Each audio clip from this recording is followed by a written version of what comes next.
Hello. So, like I said last episode, I'm going to be doing the side quests of Amaro on camera because, listen, I love Amaro, and if I could live here, I would. So, greetings and welcome to the Bureau of the Architect. Are you in need of assistance? It would be my pleasure to answer any questions you might have. To your left is the counter where you may submit registrations for new creations. To your right, you will find the counter where you may requisition concepts on file. All right.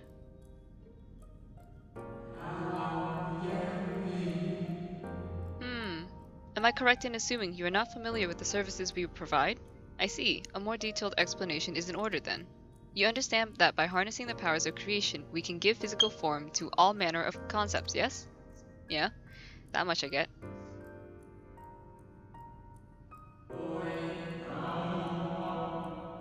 Picture a bouquet of fresh, fragrant flowers, all the colors of the rainbow. Now picture those selfsame flowers formed of delicate crystal, impossibly fragile and radiating hues beyond the visual spectrum. Every day our people push the boundaries of imagination to conceive new and striking designs like these. But there are limits to what a single individual can shape with their abilities alone. Those who harbor greater ambitions may offer their concepts to others here that they might with the strength of many accomplish what one cannot. Hmm.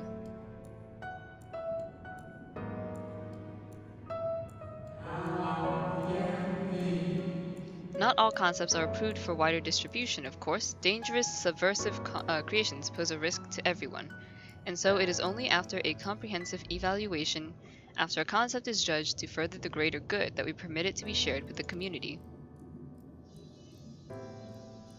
Hmm. Do you understand, little one? Yeah. Since you are here, I think you might benefit from conversing with some of the others currently availing themselves of our services. Why don't you go and speak with some of the citizens, waiting for the registrations to be processed? Much as I would like to believe my explanation was far more than sufficient, I expect that you may gain greater insight in this way. Okay, sure. Yeah, let me go speak with people.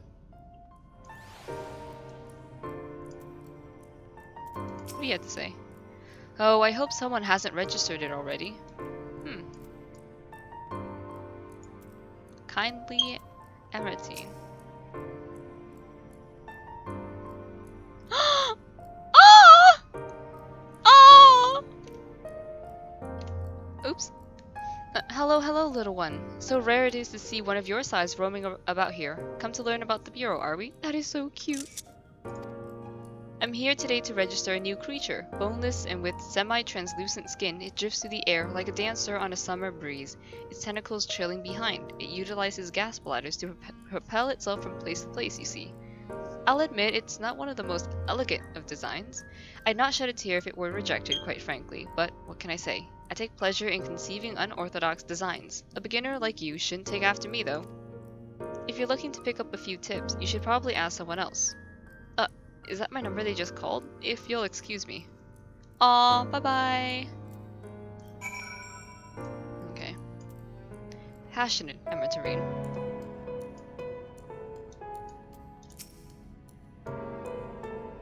You are the child I saw speaking with the attendant earlier? I thought so. So young and already so eager to learn about concepts and creations. That curiosity will serve you well, little one. I've been credited with a few popular concepts, I'm proud to say. I'm hoping that my latest will be equally well received. Autonomous figures. I say my latest, but really it's the product of many others' efforts and individual insights. But such is the case for every masterwork, I reckon.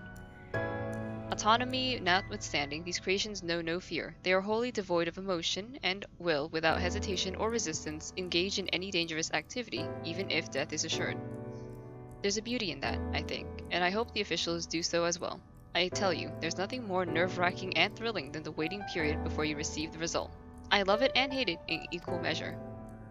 Anyway, that's all I've got to say about it. If you're still keen to learn more, why not pester that worry wart over yonder? Come to think of it, I think their particular creation was designed to appeal to children. Oh, okay. Hello. You there, an aspiring creator come to learn about the Bureau and its inner workings, I trust. That's all well and good, but since you're here, perhaps you can help me with a little something. I've been refining a concept of mine for some time now, adorable little creatures designed to be the perfect plaything for any young citizen. But I'm still terribly unsure if it's ready to be submitted for approval. Which is why I was hoping you might first put it through its paces and tell me what you think. Your honest opinion. I'll have no flattery from you, young man. This matrix will allow you to summon my creations, but don't use it here. Take it outside first and don't be afraid to play rough. It's all part of the fun. Okay. Use the concept matrix outside of the Bureau of the Architect and play with the creations. Why do I have a feeling that I'm gonna end up, like, dying or something? Whoopsies. I ran straight.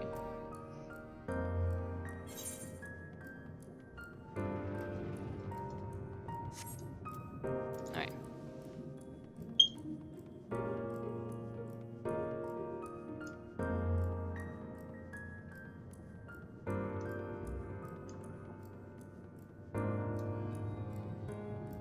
Oh yeah, whoops. Yeah, I forgot about that. I was playing with my friends.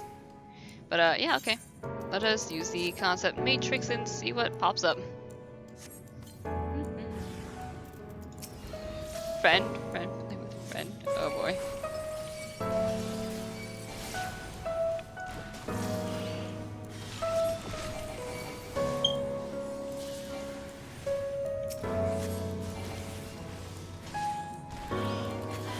Oh my god. Such fun, such fun.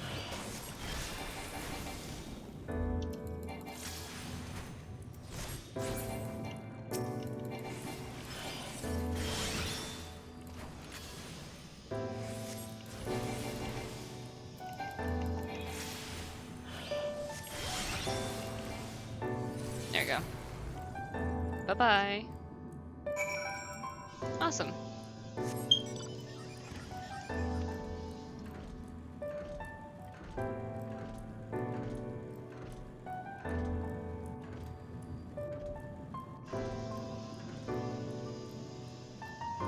Let's go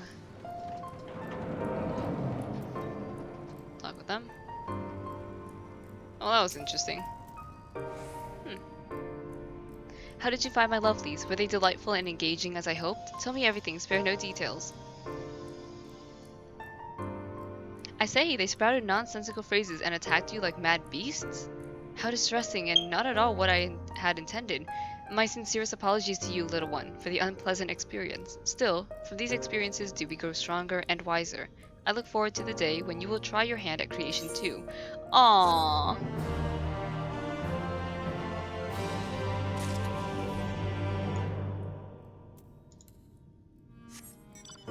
Alright. We have 2 more side quests that we should finish up with, and then we can do main quest.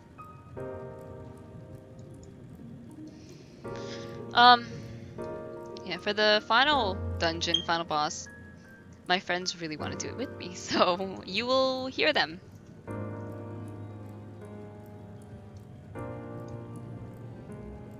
Patronizing Amateurine. Oh boy.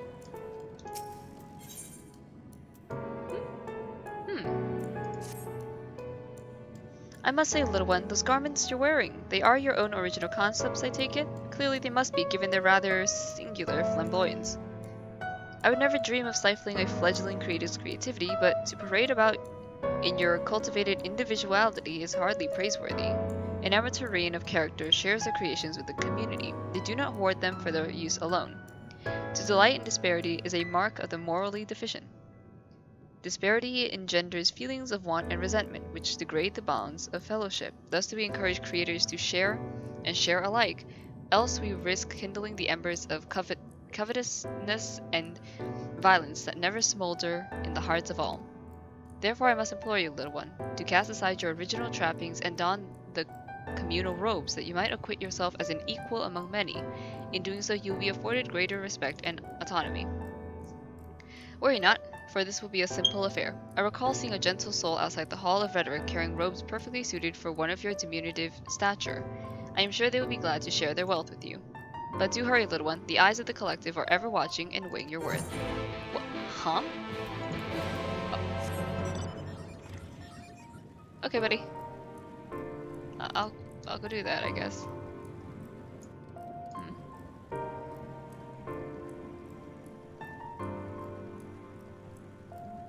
Gentle Amateur.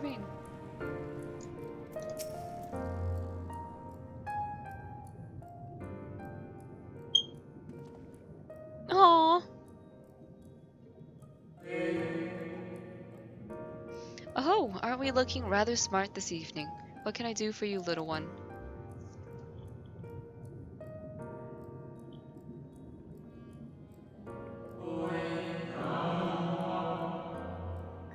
Robes to serve in lieu of your ensemble? Ah, how prudent. Alas, I have nothing I can offer you at this present time. The ones your associate saw me carrying earlier were a failed experiment. I never intended to make them so small, so I disposed of them shortly thereafter. Oof. A failed experiment?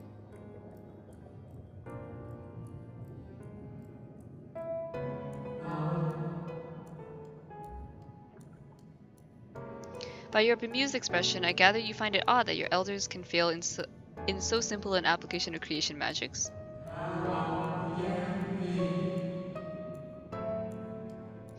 It is more common than you may realize, little one. In this instance, a gaggle of children was passing by as I held the image of the robes in my mind's eye. Simply by becoming aware of their presence was the form influenced and the final product changed. All things considered, it could have been worse. Just the other day, I was attempting to conceive a white-haired lion, when all of a sudden this exquisite eagle alighted on a nearby railing, giving me quite the shock and dramatically altering my initial concept. Oh. Yes, indeed, it was a most unexpected development, but not an altogether unwelcome one. Great strides are often born from unexpected impetuses. But even inspiration has its limits. For all the wonders we have wrought, I do wonder if there will come a time when we have fully explored the potential of our powers, when there is truly nothing left unmade, and only iteration and imitation and stagnation remain. But such esoteric matters need not concern you, little one. For now, I would encourage you to embrace your creativity and work your magics without fear of failure. Nevertheless, it would still be in your best interest to don the appropriate robes to avoid excess scrutiny. Why don't you go to the Bureau of the Architect and request the appropriate concept so you can fashion one yourself? I don't think I can do that, but thank you. There's also a quest in here, so let's grab it real quick. Loquacious Amateurine. Hello. Debate and discourse. Greetings, little one. Come to debate, and at so young an age. How wonderful! Shall we retire to the benches and settle on a topic? Oh, my apologies for jumping to conclusions. My friends are not quite as fond of the Hall of Rhetoric as I am, so I have a habit of chatting up any potential conversation partners. So if you're not here to debate, I presume you are here to learn about the mysterious and esoteric goings-ons here. It would be my pleasure to act as your tutor in these matters, if you will indulge me. The Hall of Rhetoric is, as its name indicates, a place where citizens may freely gather to discuss and debate all manner of topics. The central forum is ideal for open discourse, but smaller rooms are available for those desiring more intimate conversation. Oh, and there is a wealth of reading material concerning rhetorical techniques and history penned by the greatest minds on offer as well, should you wish to refine your techniques through self-study. To my mind, however, rhetoric is a living, breathing thing that is best experienced in the moment of conception and execution. Perhaps a demonstration would best serve to further your education. I saw a contemporary of mine engaged in a lively debate earlier, just outside the hall. Go and see if they are still there, and issue to them my personal invitation to a friendly battle of wits. I have a bad feeling. I don't wanna. I'm dumb. I'm dumb.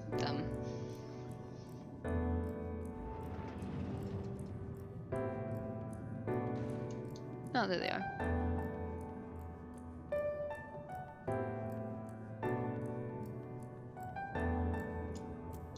Hello.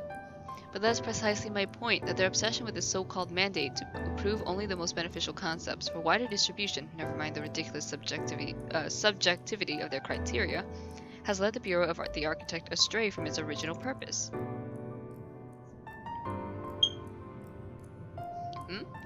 Have you business with me, child? Regardless, I'm in the middle of a heated discussion with my partner. Come back later. No, no, no. My position has nothing to do with the intrinsic value of unique identity and whether or not it is retained. Rather, I possess that the reproductions of a given concept are inherently imperfect, and thus they are themselves unique, albeit in minor but significant degrees. And most importantly, this variance is not to be condemned but celebrated. Better that than to strive for vain for an impossible standard that, even if met, would leave us lesser for lack of diversity. The Amateurines appear to be engrossed in their debate, utterly deaf to you and your pleas for attention. Again? My, aren't you a stubborn little bugger? It's strangely endearing, I must admit, but we have all the time in the world. Why are you insistent that I speak with you this very instant? Ah, you are acquainted with that chatterbox. I suppose I do owe them a debate or two, and now is as good an occasion as any. So be it.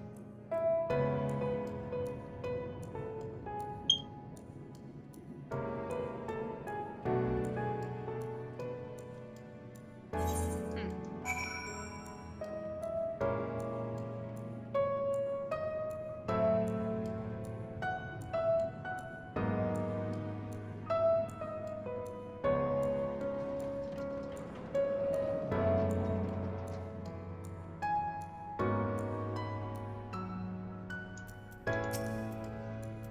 I see you found my friend. Thank you, little one. Then without further ado, let us commence the promised debate.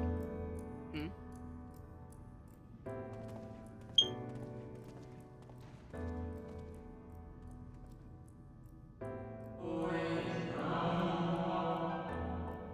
As the matter of the subject we shall debate today, I propose the recent calamity which has befallen our friends across the pond. What say you?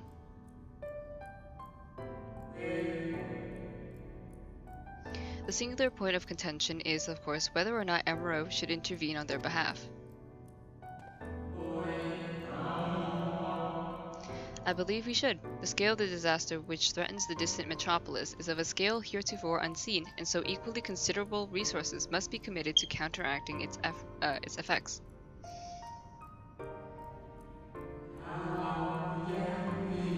I disagree. The scale concerns me less than the nature of the proposition itself. Who are we to unitarily intervene in the affairs of those half a world away?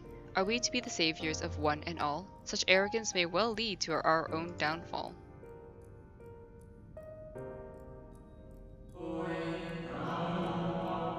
Hmm.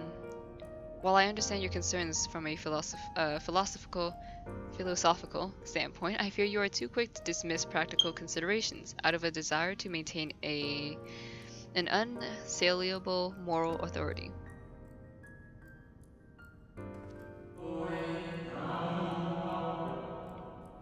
But let us, you and I, hold here for this present and offer the floor to our young student. You have heard our opening salvos in this debate concerning the fate of our neighbors across the sea. What is your opinion on the matter? Oh shit.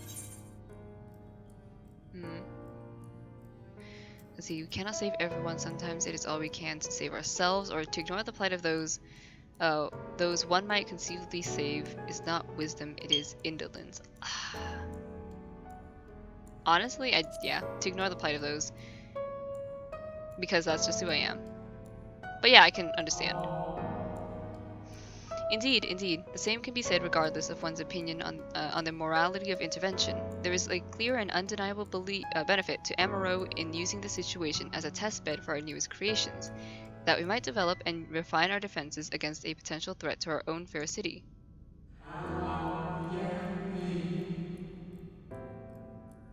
How readily you cede the moral high ground! Was not our young friend's point that we have an ethical obligation to aid those in need? Yet not only do you instead elect to focus on the benefit to Amaro alone, but you also deprive our distant neighbors of the agency to determine their own fate.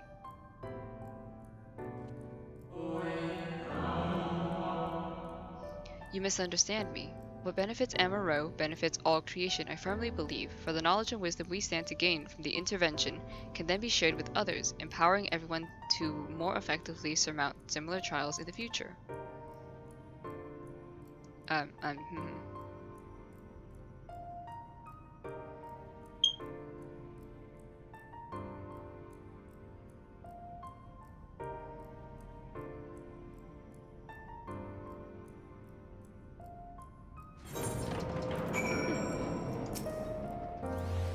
I must say, it has been far too long since I engaged in such a refreshing exchange of ideas.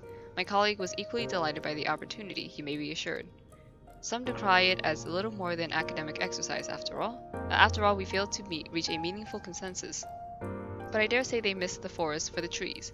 Are we not more enlightened by the experience? Have we not been exposed to a greater variety of viewpoints? Is there not value in this alone? I truly believe we are blessed to be a part of a society that exalts the free exchange of ideas and that encourages active participation in the public discourse. This may not have been no more than your first foray into the exciting world of rhetoric, but I sense you have a soul of a debater in you. You may well have the potential to change Emerald in ways no one has ever thought possible. I shall be watching your trajectory with great interest, my young friend. Aw, coolio. Right, let's move along.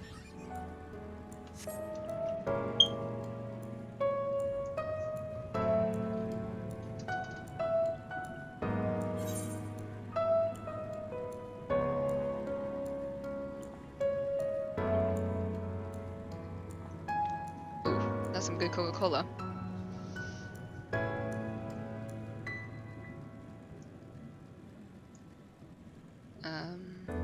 Community cohesion.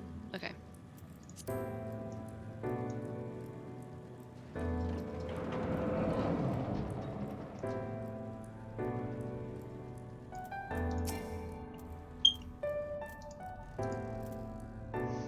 Welcome to the Bureau of the Architect, little one. Are you here to request a concept for personal use? If so, what kind of concept did you have in mind?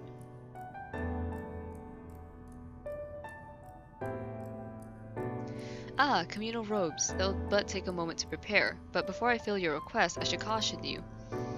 Pardon me for asking, but your creative potential is, relatively low, is it not?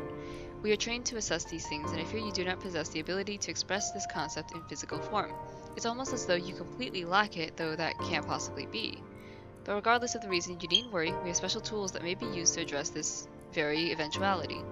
I'll furnish you with an etheric rope you can use to restrain one of the misbegotten cubists that congregate in the plaza north of Academia and You need to weaken your core before you can reliably blind them, but once you have, you can repurpose their energies to create your own robes. Okay. Coolio. Okay. Where are these things? Oh.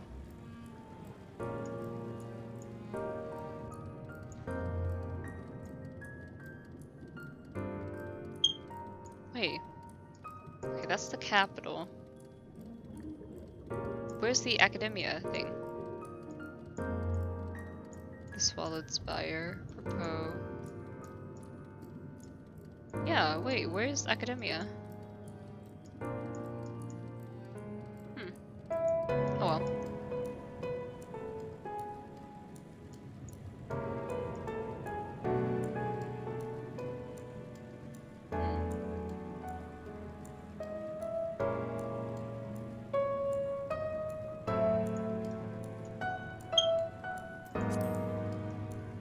There you go.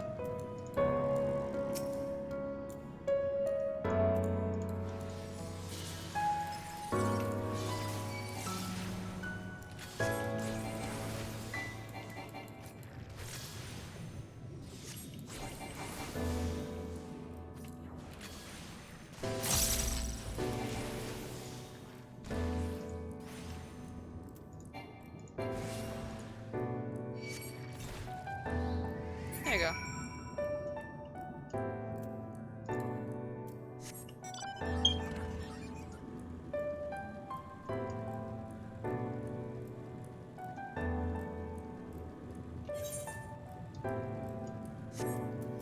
I need to check how many other currents I have. Ooh, yeah, I need 1, 2. I'll need 3 more. Wait, no. 4 more. 4 more to find like on the ground, and then I think after Shadowbringers, I should have the final Aether Current for the quest. Wait, no. No, the quest is here. Okay, never mind. Hold on. I'm dumb. So I need to find a bunch of Aether Currents, which I'll do my own time. But God, I can't wait to like fly around in this area because like look. God.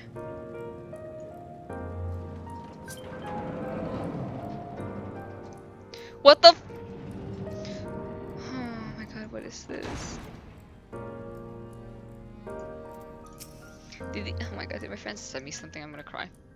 Welcome back, little one. Did you succeed in binding a cubist? Yeah!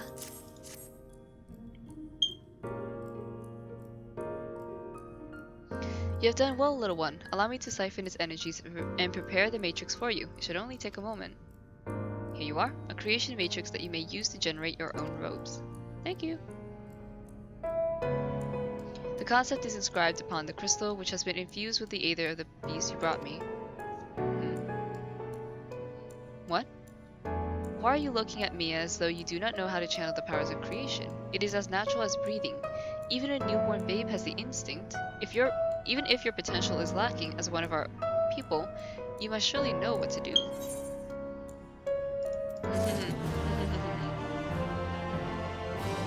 Okay.